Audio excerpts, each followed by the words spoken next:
Bismillahirrahmanirrahim. Assalamualaikum warahmatullahi wabarakatuh. Kita masuk ke tafsiriyah ya. Surah Al-Adiyah tafsiriyah. Ada 11 ayatnya. Bismillahirrahmanirrahim. Wal-'adiyati dhabha fal-muriyati qadha فالمغيرات صبحا فأثرن به نقعا فوسطن به جمعا إن الإنسان لربه لكنود وإنه على ذلك لشهيد وإنه لحب بالخير لشديد أفلا يعلم إذا بعثر ما في القبور وحصل ما في الصدور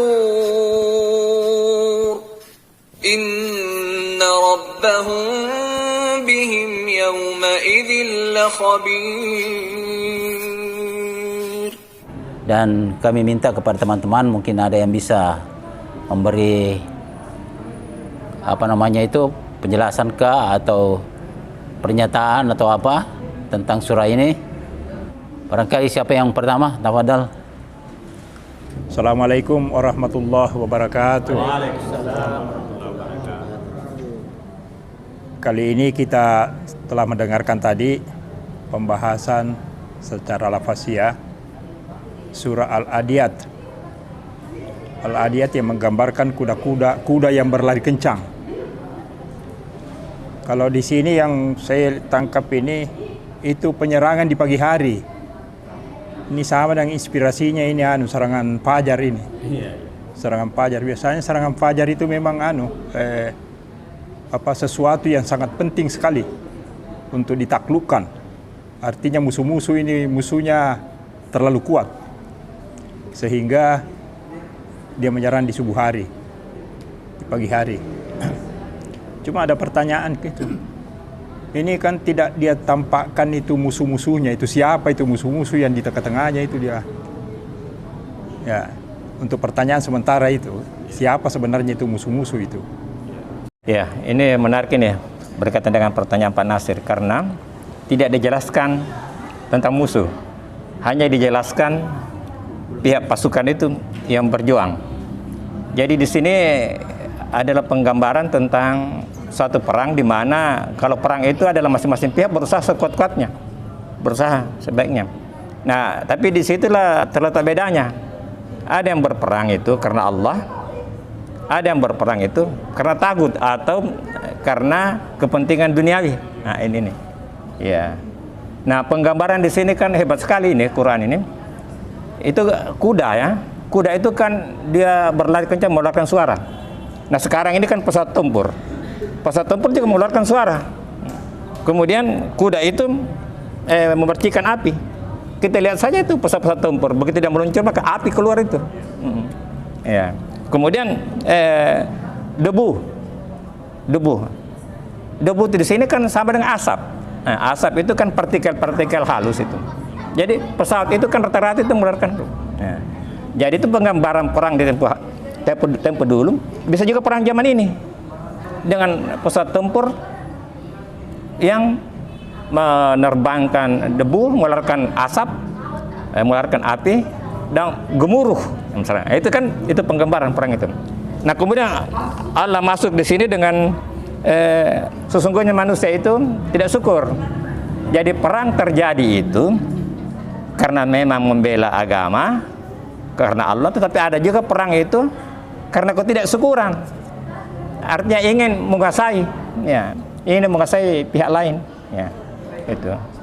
Dan itulah karakter manusia secara umum. Tetapi ada yang bisa mengimbanginya dengan iman, tapi ada yang tidak bisa mengimbanginya sehingga berusaha.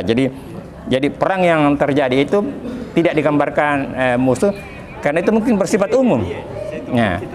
Bersifat umum di mana perang itu bisa saja terjadi sekarang ini dengan latar belakang ini. untuk harta, ya.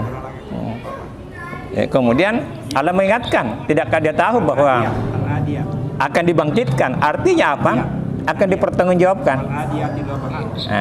Dipertanggungjawabkan, dan kemudian Allah Maha mengetahui. Innal ma'al binniyat. Jadi perang itu terjadi itu tergantung dari nama itunya. Ya, apakah dia berperang karena Allah atau dia perang karena harta. Jadi ini perang ini al-adiyat itu adalah penggambaran perang. Tapi tentu saja ini luas maknanya. Ini dari perspektif perang yang terjadi antara pihak yang bermusuhan, yang salah satunya mungkin karena Allah dan salah satunya mungkin karena harta saja. Sekarang kan banyak tentara bayaran ya berperang itu di Amerika itu tentara bayaran. Kenapa dia Taliban ini menang ini? Mungkin di situ bedanya. Di situ bedanya ya berperang karena Allah. Yang satu pihak berperang karena hanya bayaran apa saja.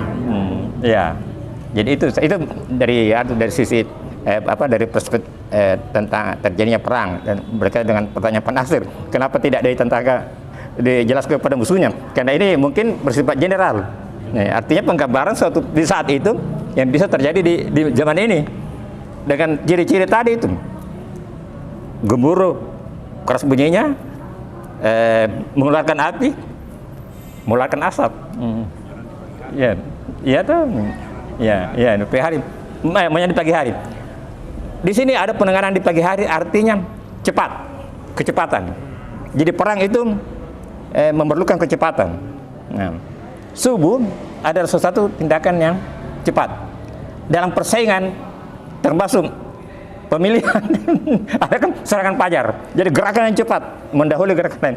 Jadi ini saya kira ini menarik, ini surah ini kan suatu penggambaran tentang perjuangan yang membutuhkan kecepatan, langsung menembus ke tengah musuh. Ya. Tetapi diingatkan, innal insana lirabbih lakanud. Sesungguhnya manusia itu tidak bersyukur. Dan kemudian dilanjutkan pula, wa inna la zalika dan menyaksikan, kemudian dilanjutkan pula, wa inna li hubbil khairi lasadid, sangat senang dengan harta. Dia penekanan di sini, li hubbil khairi lasadid, sungguh sangat insen, sangat kuat. Pertama, ayat ini kita tidak membahas isinya karena itu kan sudah kepastian semua. Saya ini bertanya dalam segi pendekatan struktur, seperti struktur ulasan lah. Saya mohon maaf. Kalau kita mengulas biasanya kan ada awal, tengah, ini terus kuda berlari. Pertanyaan saya, barangkali ada ayat lain sebelumnya. Itu satu. Karena ini kan kalau kita mengulas seakan-akan inti ulasan langsung kuda berlari. Mungkin semestinya kan ada, ini pendekatan bahasa Pak ya. Kalau isinya tidaklah sudah pasti semua. Yang kedua, maaf, itu dari wasatna bihi jamaah, langsung itu kan lalu menyerbu di tengah-tengah kumpulan manusia. Masuk ke ayat ke-6, itu kan tidak, kalau dari segi pendekatan bahasa jumping. Kenapa tidak selesai saja masalahnya, tiba-tiba masalahnya itu ini pendekatan bahasa Pak ya, bukan masalah kebenarannya, itu pasti benar semua. Itu yang saya minta kira-kira supaya kami lebih jelas lagi mengetahui kira-kira arahnya ini ayat kemana. Ya, terima kasih Pak Andi Herman. Itu tadi pertanyaan yang bagus saya kira. Kenapa justru ayat pertama itu tentang kuda yang lari terengah-engah ya. Nah, kalau kita kaitkan dengan ilmu-ilmu jurnalistik sekarang, bahwa ini termasuk metodologi penyampaian berita yang sangat hangat ya. Jadi lead-nya itu sesuatu yang mencuat ya. Itu sehingga masuk di ayat pertama itu. Karena ini merupakan satu berita yang paling hangat. Apa sih pentingnya itu kuda berlari terengah-engah? Bahwa di sana ada sesuatu kekuatan, ada power di situ diperlukan untuk mencapai tujuan tadi, sehingga dia masuk di tengah-tengah musuh ya. Ya. Kemudian yang kedua mengenai kaitan antara musuh itu langsung jumping, lompat ke masalah apa tadi? Ketidaksyukuran. Nah, itu menggambarkan bahwa setiap perjuangan sebenarnya itu memerlukan kesabaran yang ujungnya kita bisa bersyukur karena pasangannya memang itu sabar dan syukur itu berpasangan kita. Jadi setiap kita sabar, kita bisa ujungnya bersyukur. Ini adalah isyarat Allah kepada Nabi Muhammad SAW dan kepada para sahabat. Ketika mereka bertanya, apa yang terjadi dengan pasukan itu? Nah, ini menjadi jawaban kepada mereka bahwa mereka itu sebenarnya sementara berjuang dengan semangat yang luar biasa. Tetapi namanya Quran berlaku juga untuk zaman ini. Dan Quran itu beragam metodenya. Ini salah satu metode pendekatan langsung ke inti. Kalau dalam teachers model sekarang itu langsung ke inti, gambarnya langsung ke itu. Jadi dari Quran memang memakai berbagai metode. Kadang-kadang dia berurutan, kadang-kadang dia sengaja jumping. Perang kenapa pergi ke tidak bersyukur? Nah, ini ya, artinya apa? Perang itu di latar belakangnya ini tidak bersyukur ini.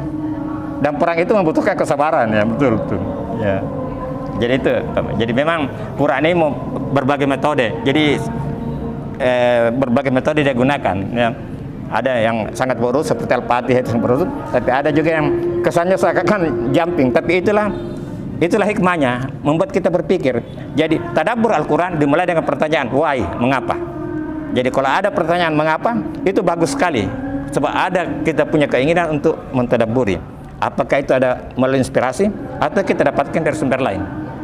Nah, itu memang bagus itu kalau selalu itu namanya mengkritisi. Mengkritisi dalam arti ingin tahu, bukan menolak. Kita tidak bisa lari bapihi.